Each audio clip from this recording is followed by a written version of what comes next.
ഞാനിപ്പോ ആരുടെ വീട്ടിലാന്നറിയാമോ? ഞാനിപ്പോൾ വന്നിട്ട് 47 വർഷമായി. അപ്പം ഞാൻ ഒക്കെ വരുമ്പോൾ ദാസേട്ടനാണ് നമ്മുടെയൊക്കെ മനസ്സിലുള്ളതും നമ്മളൊരു ഐഡലായിട്ട് കണ്ടിരിക്കുന്നതും ഒക്കെ ആ വ്യക്തിയാണ്. നല്ല മൊമെന്റ് ആയിരുന്നു എന്ന് ചോദിച്ചാൽ അങ്ങനെ അനുഭവം കുറവാണ്. കാരണം നമ്മളെ ഒന്നും അന്ന് ആർക്കും വേണ്ട.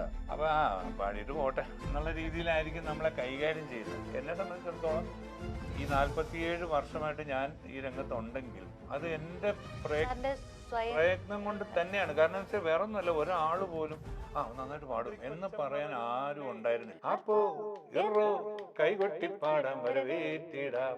1986 ഫെബ്രുവരി 16-ാം തീയതി ഞാൻ അവിടെ ചെല്ലുന്നു. 17-ാം തീയതി ഞാൻ മലയാളി അസോസിയേഷൻ അബുദാബിക്ക് വേണ്ടി പാടുന്നു. 18-ാം തീയതി ഞാൻ അബുദാബി അലൈനിന് പോകുമ്പോൾ എനിക്ക് വലിയൊരു കാർ ആക്സിഡൻറ്റ് ഉണ്ടായി. 3 പേര് മരിച്ചു. ഞാൻ രക്ഷപ്പെട്ടു. പക്ഷെ 3 മാസം ഞാൻ അബുദാബി അലൈനിൽ കടന്നു. അപ്പൊ ആ സമയം മുതൽ 86 മുതൽ 91 വരെ പിന്നെ സിനിമയിൽ ഞാൻ ഉണ്ടായില്ല.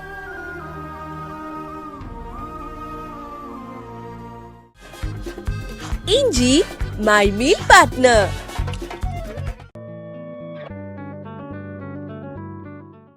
ഞാനിപ്പോൾ ആരുടെ വീട്ടിലാന്നറിയാമോ? ക്രിസ്മസ് ഡേയിൽ ഈ ഒരു വ്യക്തിയുടെ പ്രസൻസിൻ്റെ അപ്പുറം സന്തോഷം നമുക്ക് വേറെ ഇല്ല. ആരാന്ന് ഞാൻ പറയുന്നതിന് മുമ്പ് നമുക്ക് കോളിംഗ് ബെല്ലടിച്ച് അദ്ദേഹത്തെ സ്വാഗതം ചെയ്യാം അല്ലേ?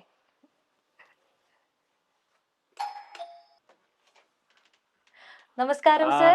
നമസ്കാരം. എത്തിയില്ലേ? എത്തി.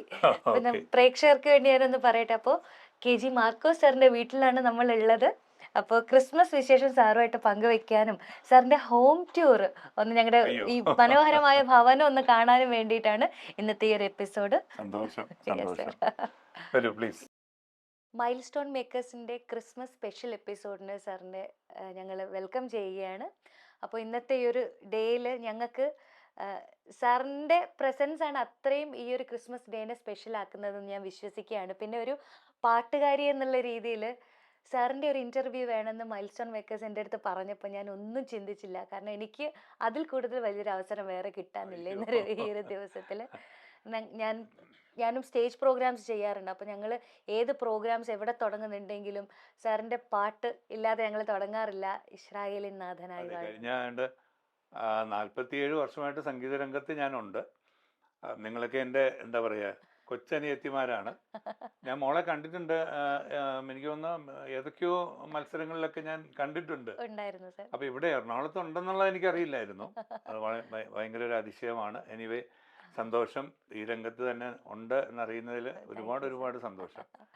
ഓക്കെ സാർ, ഞങ്ങൾക്ക് ക്രിസ്മസ് ഡേയിൽ ഇത്തവണ യൂഷ്വലി എല്ലാ വർഷങ്ങളിലും സാറിന് ക്രിസ്മസ് ഡേയ്സിൽ പ്രോഗ്രാംസ് ഉണ്ടാവാറുണ്ടോ, അല്ലെങ്കിൽ ഫാമിലിയുടെ കൂടെയാണോ സ്പെൻഡ് ചെയ്യാറുള്ളത്? ഞാൻ എൻ്റെ തുടക്കകാലത്തൊക്കെ അന്നൊക്കെ നമുക്ക് ഏറ്റവും കൂടുതൽ എന്താ പറയുക അറിയപ്പെടുത്തണം എന്നുള്ള ഒരു ആഗ്രഹമാണ്. അപ്പം ഞാനൊക്കെ രംഗത്ത് വരുന്ന സമയത്ത് ദൂരദർശൻ പോലും ഉണ്ടായിരുന്നില്ല, റേഡിയോ മാത്രമേ ഉണ്ടായിരുന്നുള്ളൂ. അപ്പോൾ ആ ഒരു കാലഘട്ടത്തിൽ അങ്ങനെ നമുക്ക് വലിയൊരു ഇമ്പോർട്ടൻസ് ഒന്നും കിട്ടിയിരുന്നില്ല. അപ്പം നമ്മളെ അറിയപ്പെടുത്തണമെങ്കിൽ നമ്മൾ പരമാവധി പുറത്തേക്ക് എക്സ്പോഷർ കൊടുക്കുക എന്നുള്ളതേ ഉണ്ടായിരുന്നുള്ളൂ. അപ്പോൾ അങ്ങ് തിരുവനന്തപുരം മുതൽ കാസർഗോഡ് വരെയുള്ള ദൂരം, അവിടെ ഇവിടെയൊക്കെ പ്രോഗ്രാം, മാസത്തിൽ 30-35 പ്രോഗ്രാം ഒക്കെ ചെയ്യുന്ന ഒരു കാലമായിരുന്നു. എല്ലാ ദിവസവും പ്രോഗ്രാം, ചില ദിവസങ്ങളിൽ 2 അങ്ങനെ ഒക്കെ പ്രോഗ്രാം ചെയ്യുന്ന ഒരു കാലമായിരുന്നു. കാരണം അത് നമ്മളെ അറിയപ്പെടുത്തണമെങ്കിൽ വേറൊരു മാർഗമില്ല. വേറൊരു വേദിയിൽ മാത്രമേ നമുക്ക് നമ്മളെ അറിയപ്പെടുത്താൻ പറ്റുള്ളൂ. അങ്ങനെ അങ്ങ് വളരെ ബിസി ആയിരുന്നു ആ ഒരു ചെറിയ പ്രായത്തിൽ. അത് കഴിഞ്ഞ് ഒരു 90 കാലഘട്ടമൊക്കെ ആയപ്പോഴത്തേക്കും ദൂരദർശനൊക്കെ വരുന്നു. നമ്മൾ വല്ലപ്പോഴുമൊക്കെ ദൂരദർശനിലേക്ക് അവരുടെ ക്ഷണപ്രകാരം ചെന്ന് പ്രോഗ്രാം ചെയ്യാറുണ്ടായിരുന്നു. അതുപോലെ ഞാൻ ഏതാണ്ട് ഒരു 82 കാലഘട്ടത്തിലാണ് ഈ കാസറ്റ് ഇൻഡസ്ട്രി ഉണ്ടാകുന്നത്. അപ്പോൾ അതുവരെ കാസറ്റ് ഉണ്ടായിരുന്നില്ല. പണ്ടൊക്കെ റെക്കോർഡായിരുന്നു. ആദ്യം അരക്കിൻ്റെ ആയിരുന്നു, അത് കഴിഞ്ഞ് പിന്നെ പ്ലാസ്റ്റിക് റെക്കോർഡായി. അപ്പോൾ എൻ്റെയൊക്കെ ആദ്യത്തെ സിനിമകളിലുള്ള പാട്ടൊക്കെ പ്ലാസ്റ്റിക്കിൻ്റെ റെക്കോർഡാണ്. കേൾക്കാത്ത ശബ്ദത്തിലെ പാട്ടൊക്കെ ഈ പ്ലാസ്റ്റിക് റെക്കോർഡിലാണ് അന്ന് ചെയ്തിരുന്നത്. അപ്പോൾ അന്ന് ഇന്ത്യയിൽ തന്നെ 3-4 റെക്കോർഡിംഗ് കമ്പനികളേ ഉള്ളൂ. അതായത് HMV, ഹിസ് മാസ്റ്റേഴ്സ് വോയിസ്, പിന്നെ ഇന്റർകോ, പിന്നെ പോളിഡോർ, ഇങ്ങനെയൊക്കെയുള്ള കുറച്ച് കമ്പനികളെ അന്ന് പിന്നെ രംഗത്തുള്ളൂ.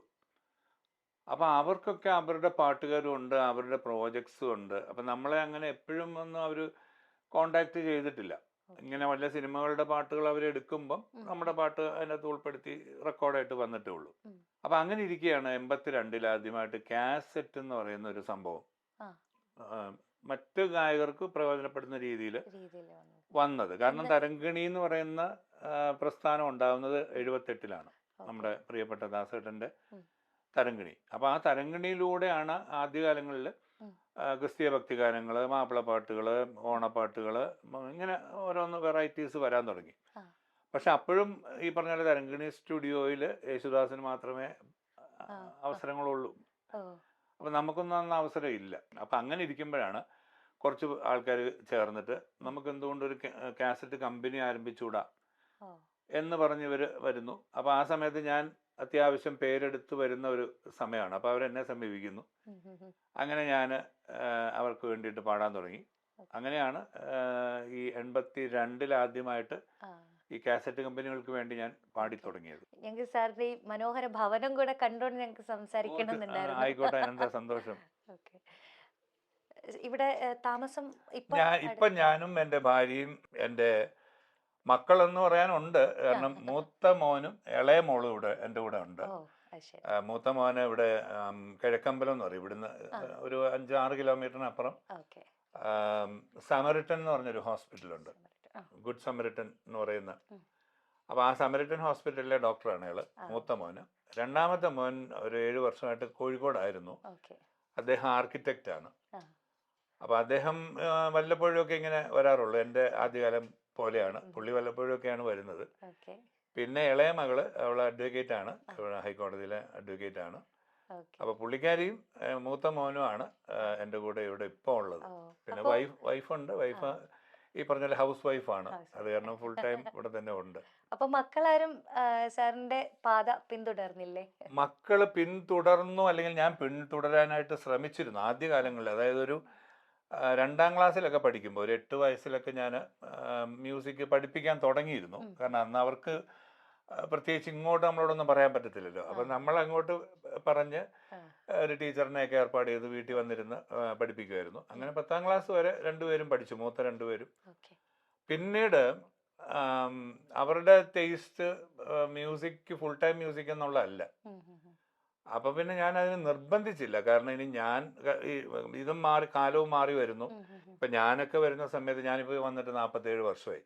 അപ്പൊ ഞാൻ ഒക്കെ വരുമ്പോൾ ദാസേട്ടനാണ് നമ്മുടെയൊക്കെ മനസ്സിലുള്ളതും നമ്മളൊരു ഐഡലായിട്ട് കണ്ടിരിക്കുന്നതും ഒക്കെ ആ വ്യക്തിയാണ്. അപ്പൊ അല്ലെങ്കിൽ അന്നത്തെ സിനിമ ഇൻഡസ്ട്രിയാണ്. അപ്പൊ അന്നൊക്കെ ഒരാള് അവരുടെ കഴിവ് തെളിയിച്ചു കഴിഞ്ഞാൽ ആ രംഗത്തുണ്ടാവും, അല്ലെങ്കിൽ ഏതെങ്കിലും രീതിയിലൊക്കെ ആ രംഗത്തുണ്ടാവും. പക്ഷെ ഇപ്പൊ അങ്ങനെയല്ല. ഞങ്ങളൊക്കെ ഫേസ് ചെയ്യുന്ന ഇഷ്യൂ ആണ്. അതാണ്, ഒരേ സമയം ഒരു 50 പേരൊക്കെ ഇങ്ങനെ വന്നു കഴിയുമ്പോ എല്ലാം ഡിവൈഡ് ചെയ്ത് പോവാണ്. തീർച്ചയായിട്ടും ഇത് ഞങ്ങളുടെ ഒരു താഴത്തെ ലിവിംഗ് ആണ്. അത് ഞങ്ങള് പുറത്തുനിന്ന് വരുമ്പോഴേ ഭയങ്കര മരങ്ങളും തണുപ്പൊക്കെ ആയിരുന്നു ഇവിടെ വരുമ്പോ. നല്ല തണുപ്പുണ്ട്. ഇവിടെ ഒരു ചെറിയ ഊട്ടി പോലെയാണ്, കാരണം ഇവിടെ പൊതുവെ ഇച്ചിരി തണുപ്പ് കൂടുതലാണ്. രാവിലെയൊക്കെ നമുക്ക് മഞ്ഞ് കാണാം, നല്ല തണുപ്പാണ്. അപ്പൊ ഞാൻ ഇന്ന് രാവിലെ പറയുകയും ചെയ്തു, ഇനിയിപ്പം നമുക്ക് ഈ മൂന്നാറോ അവിടെ ഇവിടെ ഒന്നും പോകണ്ട, ഇവിടെ തന്നെ ഇരുന്നാൽ മതി എന്ന് ഞാനിപ്പോ ഇന്ന് രാവിലെ പറഞ്ഞു. ഞങ്ങൾ ഇങ്ങനെ പല സ്ഥലങ്ങളിൽ പോയി കണ്ടിട്ട്. അതെ അതെ, കാരണം എപ്പോഴും നമ്മൾ ലൈഫിൽ ബിസിയാണ്. അപ്പൊ പിന്നെ കുറച്ച് എപ്പോഴെങ്കിലും സ്വസ്ഥമായിട്ടിരിക്കണം എന്നുള്ളൊരു വിശ്വാസത്തിൽ എടുത്തതാണിത്. അപ്പൊ ഇവിടെ ഒരു ഇതുണ്ട്, ഒരു കോറിഡോർ പോലെ ഇങ്ങനെ വന്നിട്ട് ഇവിടെയാണ് ഡൈനിങ്. ഈ ഏരിയ പിന്നെ അതിന്റെ ഈ വുഡൻ വർക്ക്സ് എല്ലാം എൻ്റെ മകനും ഞാനും കൂടെ ഡിസൈൻ ചെയ്തതാണ്. മൊത്തം ഡിസൈനിങ് നിങ്ങൾ തന്നെ? അതെ, ഇന്റീരിയർ മൊത്തം ഞാനും മോനും കൂടെ ചെയ്തതാണ്. പിന്നെ എല്ലാവരുടെ അഭിപ്രായങ്ങൾ ചോദിച്ചിരുന്നു. വൈഫിന്റെ അഭിപ്രായം, കിച്ചണിലെ അവളുടെ ഇഷ്ടത്തിന്, മോളുടെ ഇഷ്ടത്തിന് മുറികള്, അങ്ങനെയൊക്കെ ഓരോരുത്തരുടെ കളർ തീമും എല്ലാം. ഇത് കളർ തീം ഇപ്പൊ ക്രിസ്മസിന്റെ ആണ്, റെഡ് ഗ്രീനും. അപ്പൊ അതൊക്കെ അവർക്ക് അവരുടെ ഇഷ്ടത്തിന് വിട്ടുകൊടുത്തിരിക്കുകയാണ്. ഇവിടെ ഒരു ബെഡ്റൂം ഉണ്ട്.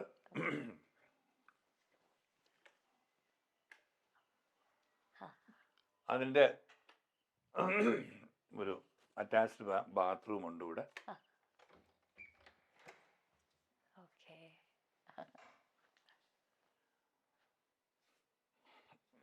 ഇത് അതിഥികൾക്കായിട്ടുള്ള ഗസ്റ്റിന് വേണ്ടിയിട്ടുള്ളതാണോ? അത്യാവശ്യം പെട്ടെന്നൊന്ന് വന്നാൽ ആരെങ്കിലും ഒന്ന് വന്നാൽ ഒന്ന് കിടക്കാനും ഓക്കെ. റിലാക്സ് ചെയ്യാനും ഒക്കെ ഉള്ളൊരു സ്ഥലം. അതിന്റെ ഒരു ചെറിയൊരു ഡ്രസ്സിങ്. ഓക്കെ. സാറിന്റെ പ്രോഗ്രാംസിന് സാർ പോകുന്ന സമയത്ത് മൊമെന്റോസ് ഒക്കെ കിട്ടുമല്ലോ, ഉണ്ട്. അതൊക്കെ സാർ ഇവിടെ തന്നെയാണ് അത് ഇനി ഒരു സ്ഥലമുണ്ട്. അതെ. ഞാൻ അതെന്റെ പ്രൈവറ്റ് സ്പേസ് ആയിട്ട് വെച്ചിരിക്കുക. വരൂ. ഓക്കെ. പിന്നെ ഇവിടുന്ന് ഒരു കോമൺ ബാത്റൂം ഉണ്ട്. ഇതായിട്ടാണ് ഇങ്ങനെ അകത്തേക്കും എൻ്റെ വാഷും. പിന്നെ ഇവിടെ ഒരു ചെറിയൊരു ചായ കുടിക്കാനൊരു സ്പേസ് ഉണ്ട്.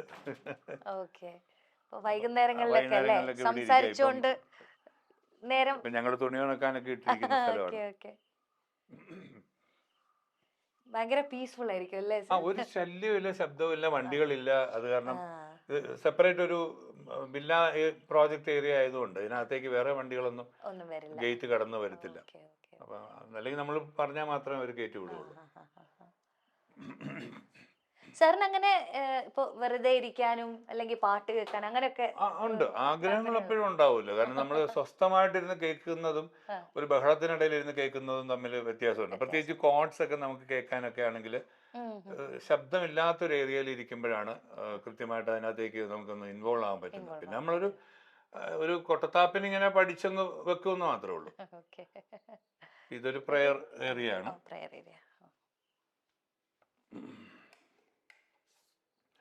ഇതാണ് ഭാര്യയുടെ സ്ഥലം. കിച്ചൺ ഏരിയ ആണ്. ഇഞ്ചി മൈ മീൽ പാർട്ട്ണർ. സാർ പാട്ട് പാടുമെന്ന് ആരാണ് കണ്ടുപിടിച്ചത്? അല്ലെങ്കിൽ സാറ് വലുതായി സ്വയം മനസ്സിലാക്കിയതാണ്, അല്ലെങ്കിൽ പാരന്റ്സ് മനസ്സിലാക്കിയതാണ്? അങ്ങനെ പാട്ട് പാടുവൻ എന്നെ കൊണ്ട് പഠിപ്പിച്ചു കളയാം എന്ന് പറഞ്ഞ് അങ്ങനത്തെ രീതിയിലുള്ള ഒരു മൂവ്മെന്റ്സ് ഒന്നും ഉണ്ടായിരുന്നില്ല. ഞാൻ പാടും എന്നുള്ളത് ഞാൻ പറഞ്ഞില്ല. 8-9 വയസ്സിൽ തന്നെ ഒരു ദിവസം ഒരു റൂമിന്റെ ഏതെങ്കിലും ഒരു മൂലയിൽ ഇരുന്നിട്ട് കണ്ടിന്യൂസ് ആയിട്ട് ഇങ്ങനെ പാടും. 1-1.5 മണിക്കൂർ. ഒരു പാട്ട് കഴിയുമ്പോൾ അടുത്ത പാട്ട്, അല്ലെങ്കിൽ ആ പാട്ട് തന്നെ പല പ്രാവശ്യം അങ്ങനെയൊക്കെ പാടി പാടി പാടി ഒരു ട്രെയിനിങ് പോലെ ഉണ്ടായിരുന്നു എനിക്ക്. കുറെ ഇഷ്ടമുള്ള കുറെ പാട്ടുകൾ, അന്നത്തെ പാട്ടുകൾ. അപ്പം നമുക്ക് മേലോട്ട് പോവാം. അപ്പൊ അങ്ങനെ ഉള്ളതായിരുന്നു ആദ്യത്തെ ട്രെയിനിങ്. അപ്പൊ ഞാൻ പാടും എന്നുള്ള വിവരം എൻ്റെ പേരൻസിനും അറിയാം, അടുത്ത് താമസിക്കുന്നവർക്കൊക്കെ അറിയാം. അപ്പൊ അങ്ങനെ കണ്ടുപിടിക്കേണ്ടി വന്നിട്ടില്ല. പിന്നെ അത് പ്രോത്സാഹിപ്പിക്കാനായിട്ട് ഈ പറഞ്ഞ പോലെ അന്ന് അതിനുള്ളൊരു ഒരു ഒരു ഒരു സാഹചര്യം ഉണ്ടായിരുന്നില്ല. എല്ലാരും ഡോക്ടേഴ്സ് ജോബ് ആയതുകൊണ്ടാണോ? അല്ല, അതുകൊണ്ട് പാട്ടിനോ കലയ്ക്കോ ഒന്നും അവരെതിരൊന്നും അല്ലായിരുന്നു. പക്ഷെ നമ്മൾ അവിടെ ഫുൾ ടൈം ഇതൊരു തൊഴിലാക്കി എടുത്തുകൊണ്ട് പോകാനുള്ള ഒരു സാഹചര്യം ഉണ്ടായിരുന്നില്ല. അതായിരുന്നു മെയിനായിട്ടുള്ള പ്രശ്നം. പക്ഷെ ഞാൻ പറഞ്ഞില്ല, അന്നേരം എനിക്കും അങ്ങനെ ഈ ഒരു ഗായകനാകണം, അല്ലെങ്കിൽ ഗായകനായിക്കഴിഞ്ഞാൽ എൻ്റെ ലൈഫ് ഇങ്ങനെ ആയിരിക്കും എന്നുള്ള, അല്ലെങ്കിൽ ഭയങ്കര പ്രശസ്തി ഉണ്ടാവും, പിന്നെ പൈസ ഉണ്ടാവും, അങ്ങനെയുള്ള ഒരു ഫീലൊന്നും അന്നേരം ഇല്ല. കാരണം നമുക്കും അങ്ങനെയുള്ളൊരു ലോകത്തെ പറ്റി അറിയില്ല. ചെറിയ പ്രായമല്ലേ, 13, 14, 15 വയസ്സൊക്കെ ഉള്ളൂ. അപ്പം ഇങ്ങനെ ആയിരിക്കും സംഗീത രംഗം, അല്ലെങ്കിൽ ഈ രംഗത്ത് വന്നു കഴിഞ്ഞാൽ ഭയങ്കര ഫേമസ് ആയിരിക്കും, അങ്ങനെയൊന്നും ഉള്ള ഫീലൊന്നും ഇല്ല. പിന്നെ ഞാൻ പറഞ്ഞല്ലോ, മനസ്സിൽ പാട്ട് കിടപ്പുണ്ട്. അപ്പൊ യേശുദാസ് എന്ന വ്യക്തിയെ അന്ന് കണ്ടിട്ടില്ല. ഇങ്ങനെയുള്ള സാഹചര്യങ്ങളൊന്നും നമുക്കില്ല. സോഷ്യൽ മീഡിയ ഇല്ല, മൊബൈൽ ഫോൺ ഇല്ല, ക്യാമറ ഇല്ല. അപ്പൊ അന്നൊക്കെ ഈ ക്യാമറ എടുത്ത് നമ്മൾ ഫിലിം ഇട്ട് വാഷ് ചെയ്യുന്ന ക്യാമറയാണ്. അപ്പൊ അത് കൊണ്ടുപോയി വാഷ് ചെയ്ത് എടുക്കണമെങ്കിൽ വലിയ പാടാണ്. അപ്പൊ എല്ലാവർക്കും ഒന്നും ക്യാമറ ഒന്നും ഇല്ല. അതിനിടയിൽ ഇതാണ് സാറിന്റെ ഇതെന്റെ പ്രൈവറ്റ് സ്പേസ് ആണ്. ഞാൻ പറഞ്ഞല്ലോ, 2 ലിവിങ് ഉണ്ട്. അപ്പൊ താഴത്തെ ലിവിങ് ആരെങ്കിലും ഗസ്റ്റ് ഒക്കെ വരുമ്പോ അവര് ഇങ്ങോട്ട് സംഗീതമായിട്ട് ബന്ധപ്പെട്ടവർ മാത്രമേ. ഇത് എന്റെ ആദ്യത്തെ ഫിലിം റെക്കോർഡിങ്ങിന്റെ ആണ്. ജോൺസൺ മാഷാണ്. ഇപ്പുറത്തിരിക്കുന്ന ജെൻസിയാണ്. ബാലചന്ദ്ര മേനോൻ പിന്നെ അന്ന് തരങ്കണിയിലായിരുന്നു റെക്കോർഡ് ചെയ്ത്. അപ്പൊ തരങ്കണിയിലെ റെക്കോർഡിസ്റ്റും ഒക്കെ ആയിരുന്നു. പിന്നെ ദാസേട്ടന്റെ പരിചയപ്പെട്ട് അദ്ദേഹത്തിൻ്റെ ഒരു ആശീർവാദമൊക്കെ വാങ്ങിക്കുന്ന സമയം. പിന്നീട് ബിച്ചു തിരുമലയുടെ പാട്ട് പാടുന്ന സമയത്ത് അദ്ദേഹമായിട്ട് എടുത്തൊരു ഫോട്ടോ. പിന്നെ എൻ്റെ മക്കളൊക്കെ കുഞ്ഞുങ്ങളായിരുന്ന സമയത്ത് എടുത്തൊരു ഫോട്ടോയാണ് ദാസേട്ടൻ ഇവിടെ വന്നപ്പം. സാറിന് ഒരിക്കലും ഇപ്പോൾ വർക്ക് ചെയ്ത അവരുടെ കൂടെ മറക്കാൻ പറ്റാത്ത ഒരു അനുഭവങ്ങളോ അങ്ങനെ എന്തെങ്കിലും ഇപ്പോഴും അത് നല്ലൊരു മൊമെന്റ് ആയിരുന്നു എന്ന് തോന്നിയൊരു സന്ദർഭം ഉണ്ടായിട്ടുണ്ടോ? നല്ല മൊമെന്റ് ആയിരുന്നു എന്ന് ചോദിച്ചാല് അങ്ങനെ അനുഭവം കുറവാണ്. കാരണം നമ്മളെ ഒന്നും അന്ന് ആർക്കും വേണ്ട. കാരണം അവർക്ക് അവരുടേതായ ഒരു ലോകമാണ് സിനിമ എന്ന് പറയുമ്പം. പരിചയമുള്ള കുറേ പേര് അല്ലെങ്കിൽ ആ രംഗമായിട്ട് ബന്ധപ്പെട്ട് നിൽക്കുന്ന കുറേ പേര്, ഇവരൊക്കെയാണ് എപ്പോഴും അങ്ങോട്ടും ഇങ്ങോട്ടും കാണുകയും കൂടുകയും ഒക്കെ ചെയ്യുന്നത്. അപ്പം എന്നെ പോലുള്ള ഒരു പുതുമുഖം എന്ന് പറയുന്ന ഒരു വ്യക്തി അതിനകത്ത് വരുന്നത് ആരുടെയെങ്കിലും റെക്കമെൻഡേഷനിലോ അല്ലെങ്കിൽ എന്തെങ്കിലും ഒരു പ്രത്യേക താല്പര്യത്തിലോ ഒക്കെ ആയിരിക്കും. അപ്പം നമ്മൾ അവിടെ ഒരു അനഭിമതനാണ്. പലപ്പോഴും ഒരു 80% അല്ലെങ്കിൽ 90% അനഭിമതനായിരിക്കും. ആരുടെയെങ്കിലും റെക്കമെൻഡേഷനിലാണല്ലോ നമ്മൾ വരുന്നത്. അപ്പോൾ പാടിയിട്ട് പോട്ടെ എന്നുള്ള രീതിയിലായിരിക്കും നമ്മളെ കൈകാര്യം ചെയ്യുന്നത്. അപ്പോൾ നമ്മളവിടെ എത്ര എക്സ്ട്രാ ഓർഡിനറി ആയിട്ടുള്ള കാര്യങ്ങൾ കാണിച്ചാലും അതിനെ ബേസ് ചെയ്തുള്ളൊരു അപ്രോച്ച് ആയിരിക്കില്ല അവരുടെ. അങ്ങനെ എനിക്ക് ചില സമയത്ത് തോന്നിയിട്ടുണ്ട്. അത് പറയുമ്പോൾ പക്ഷെ ഞങ്ങൾക്ക് സാറിന്റെ പാട്ടുകൾ എന്ന് പറയുന്ന സമയത്ത് ഇത്രയും നേരം നമ്മൾ സംസാരിച്ചു.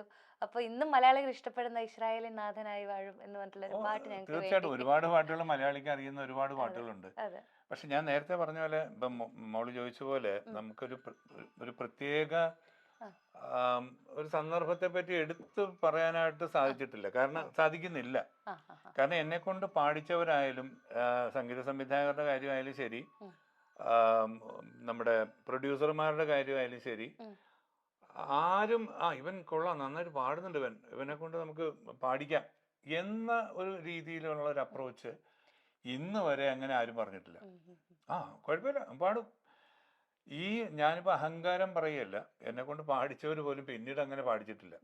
കാരണം അത് അവരുടെ കുറ്റം കൊണ്ട് മാത്രമല്ല. കാരണം മറ്റു തരത്തിലുള്ള പ്രഷറുകൾ, ഇപ്പോൾ രാഷ്ട്രീയത്തിലുള്ള പ്രഷർ പോലെ തന്നെ ഇവിടെയൊക്കെ പ്രഷറൊക്കെ വന്നിട്ടുണ്ട്. പലപ്പോഴും നമ്മൾ പാടിക്കഴിഞ്ഞിട്ട് നമ്മൾ ഔട്ടാക്കി വിട്ടിട്ടുണ്ട്, അല്ലെങ്കിൽ പാടിക്കാതിരുന്നിട്ടുണ്ട്. അങ്ങനെയൊക്കെയുള്ള കാര്യങ്ങളൊക്കെ ഉണ്ടായിട്ടുണ്ട്. അപ്പം നമ്മളിത് എന്നെ സംബന്ധിച്ചിടത്തോളം ഈ 47 വർഷമായിട്ട് ഞാൻ ഈ രംഗത്തുണ്ടെങ്കിൽ അത് എൻ്റെ പ്രയത്നം കൊണ്ട് തന്നെയാണ്. കാരണം എന്ന് വെച്ചാൽ വേറെ ഒന്നുമല്ല, ഒരാൾ പോലും നന്നായിട്ട് പാടും എന്ന് പറയാൻ ആരും ഉണ്ടായിരുന്നില്ല. ഇവ ഓഡിയൻസ് തന്നെ ആണെങ്കിലും നമ്മളുടെ കഴിവുകൾ ഒരുപാട് പേർക്ക് അറിയാം. പക്ഷേ അവിടെയും ഇപ്പം കഴിഞ്ഞ കുറച്ച് വർഷങ്ങളായിട്ട് അതും ചില വ്യക്തി താല്പര്യങ്ങളുടെ പേരിലും ജാതിയുടെ പേരിലും ഒക്കെ ഇങ്ങനെ മാറിപ്പോണുണ്ട്. ഇപ്പം കൂടുതലായിട്ട് വരുന്നുണ്ട് അത്. പണ്ടങ്ങനെ ഇല്ലായിരുന്നു. പണ്ടങ്ങനല്ലേ, എൻ്റെയൊക്കെ ചെറുപ്പത്തിൽ നമ്മൾ നോക്കുന്നത് പ്രത്യേകിച്ച് ഇപ്പോൾ ദാസേട്ടൻ്റെ കാര്യം തന്നെ പറഞ്ഞാൽ, അയ്യോ എന്തൊരു ശബ്ദമാണ്, അല്ലെങ്കിൽ ആ പാട്ടിലുള്ള വികാരം, എന്തൊരു വികാരം ഇത് എന്നുള്ള അങ്ങനെ നമ്മൾ കണ്ടിരുന്നത്. അല്ലാതെ അയാൾ ക്രിസ്ത്യാനിയാണോ അല്ലെങ്കിൽ വേറെ ഏതെങ്കിലും രീതിയിൽ പുള്ളിക്ക് വേറെ കഴിവുണ്ടോ എന്നൊന്നുള്ള ഇതല്ലായിരുന്നു. ആ പാട്ടിനകത്ത് അങ്ങനെ എത്രത്തോളം ഇൻവോൾവ് ആണ്, അല്ലെങ്കിൽ എന്തൊരു കഴിവാണ്, അതാണ് നോക്കിയിരുന്നത്. ഇന്നിപ്പോൾ അതല്ല, നമ്മുടെ കഴിവ് എത്ര നമ്മൾ കാണിച്ചാലും വേറൊരു രീതിയിൽ കൂടെ നമ്മളെ അങ്ങോട്ട് ഇരുത്താനാണ് നോക്കുന്ന ആളുകൾ. അതാണ് ഇന്നത്തെ ഒരു മെയിൻ കുഴപ്പമായിട്ട് ഞാൻ കണ്ടിരിക്കുന്നത്. കാരണം കഴിവുണ്ടെങ്കിൽ അവരെ അംഗീകരിക്കുക, കൊള്ളാം, നന്നായിട്ട് പാടുന്നുണ്ട്, നമുക്ക് കയറ്റിക്കൊണ്ടുവരാം എന്ന് അതില്ല. അപ്പം നമ്മളുടെ ഏതെങ്കിലും ഒരു കുറ്റം കണ്ടുപിടിച്ചിട്ട് നമ്മളെ ഇകഴ്ത്താനായിട്ടുള്ളൊരു ശ്രമമാണ്. പക്ഷെ ഞാൻ ഈ 47 വർഷവും ഇങ്ങനെ മത്സരിച്ചും എന്താ പറയുക സഹിച്ചും ഒക്കെയാണ് ഇങ്ങനെ ഇവിടം വരെ എത്തിയത്. ഓരോന്നും നമ്മളങ്ങനെ ഓരോന്നും കണ്ട് കണ്ട് കണ്ട് കണ്ട് നേടിയതാണ്. അങ്ങനെ അനുഭവങ്ങൾ കുറേ ഉണ്ട്. അപ്പൊ അതുകൊണ്ട് ഞാൻ പറഞ്ഞു വന്നത്, ഈ ഓഡിയൻസ് ആണ് നമ്മളെ വളർത്തുന്നത്. പിന്നെ ഈ പറഞ്ഞ മീഡിയ, ഇവർ രണ്ടുപേരും ആണ് ഒരു കലാകാരനെ അല്ലെങ്കിൽ ഏതൊരാളെയും വളർത്തുകയും തളർത്തുകയും ചെയ്യുന്നത് ഈ രണ്ട് കൂട്ടരാണ്.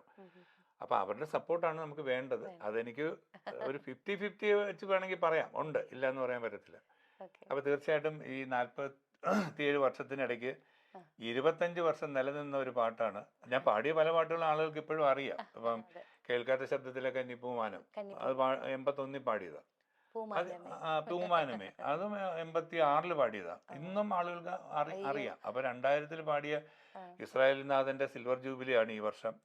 അത് പാടാത്ത ഒരു വേദിയില്ല ഇത്രയും ഈ 25 വർഷത്തിനോടിടയിൽ. ഇത് 85-ല് ഞാൻ പാടിയൊരു പാട്ടാണ്.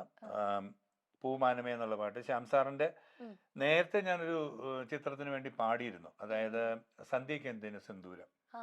അപ്പൊ അതില് ഒരു സെമി ക്ലാസിക്കലായിരുന്നു ആ പാട്ട്.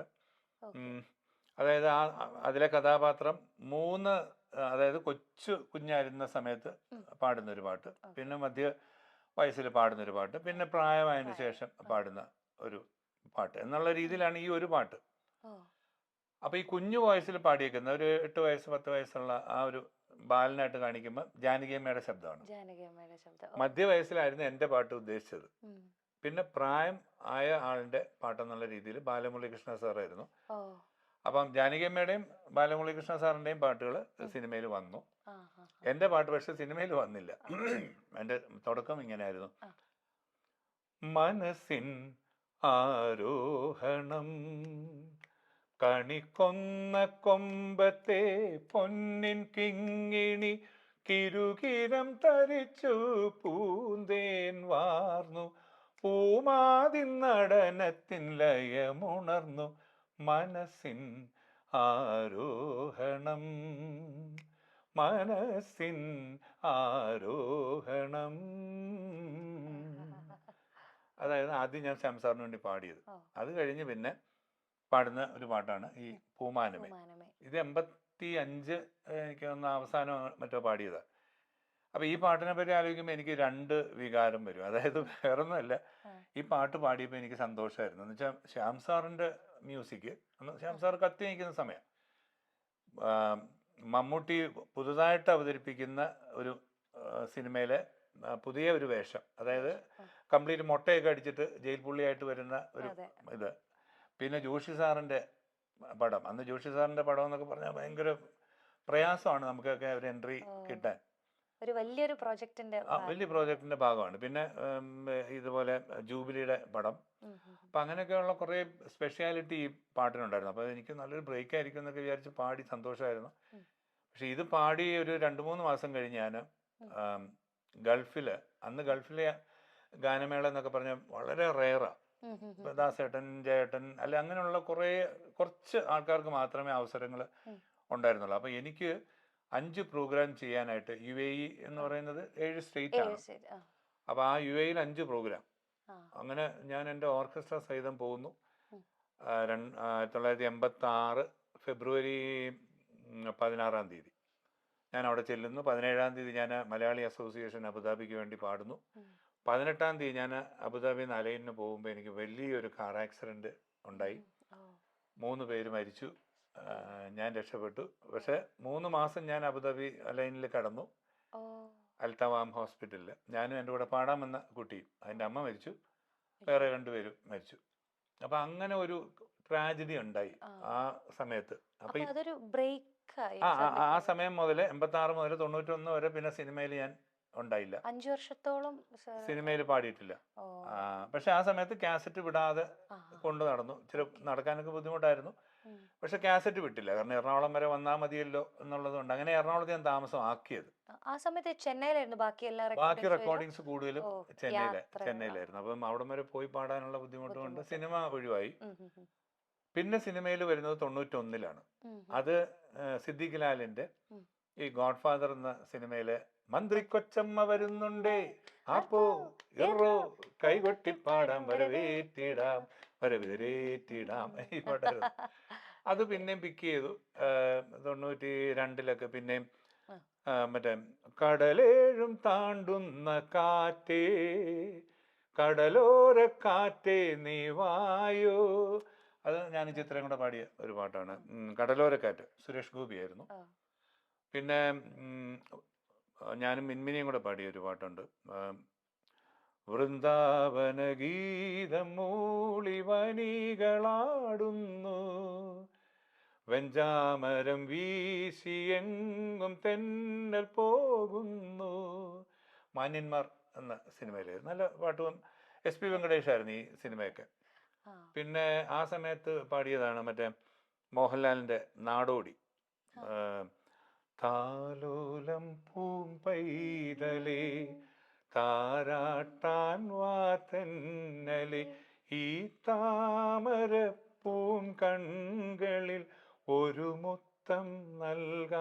വാ, കുളിർമുത്തം നൽകാൻ വാ. അതൊരു കുഞ്ഞിനെ ഓർക്കുന്ന ഒരു പാട്ട്. പിന്നെ എല്ലാരും പോകുഞ്ചോ കുറിഞ്ചി മലയിലോ, ഈ നാനും പോകുഞ്ചോ കുറിഞ്ചി മലയിലോ, എന്റെ കൂടെ നീയും വാത്തമ്മ, ചുന്ദരി വാങ്ങിത്തരാം ചാന്ത് ചിന്തൂരം. അപ്പൊ ഇങ്ങനെയൊക്കെയുള്ള പാട്ടുകളൊക്കെ പാടിയിട്ടുണ്ട്. പിന്നെ ബോംബെ രവിയുടെ സംഗീതത്തില് അനാദിഗായകൻ പാടുന്നു, അറിവിൻ മുറിവുള്ള മാനസത്തിൽ, അമ്പല നടയിലെ ആലിലയിൽ ഇങ്ങനെ ആ ഒരു പാട്ട്, ഒരു സെമി ക്ലാസിക്കല്. പിന്നെ തമ്പി കണ്ണന്താനത്തിൻ്റെ തന്നെ വേറൊരു പാട്ട്, അതിനകത്ത് ഇച്ചിരി സ്മോളൊക്കെ അടിച്ചു പാടുന്ന പോലെ, രാവിന്റെ പാതിയിൽ സൂര്യനുദിച്ചാൽ പല മാന്യന്മാർ മോന്തണതെന്തൊരു കള്ള്. അങ്ങനെ അപ്പൊ കള്ളടിക്കാതെ കള്ള് പാട്ട് പാടി. അപ്പൊ അങ്ങനെയൊക്കെ കുറെ പാടി നമ്മുടെ കഴിവ് തെളിയിച്ചിട്ടുണ്ട്. പക്ഷെ ഇത് ആരെങ്കിലും തരണ്ടേ? അപ്പൊ അങ്ങനെയൊക്കെയാണ് ഇതുവരെ പിടിച്ചു നിന്നത്. അപ്പൊ എന്തായാലും നമുക്ക് പൂമാനമേ പാടാം. പൂമാനമേ ഒരു രാഗമേഘം താ, പൂമാനമേ ഒരു രാഗമേഘം താ, കനവായി കണമായി ഉയരാൻ ഒഴുകാനഴകിയലും പൂമാനമേ ഒരു രാഗമേഘം താ, കനവായി കണമായി ഉയരാൻ ഒഴുകാനഴകിയലും പൂമാനമേ ഒരു രാഗമേഘം താ. ഇന്നത്തെ ദിവസം എനിക്ക് ഇത്രയേ വേണ്ടൂ. അത്രയും സന്തോഷമുള്ള ഒരു moment. Thank you so much sir.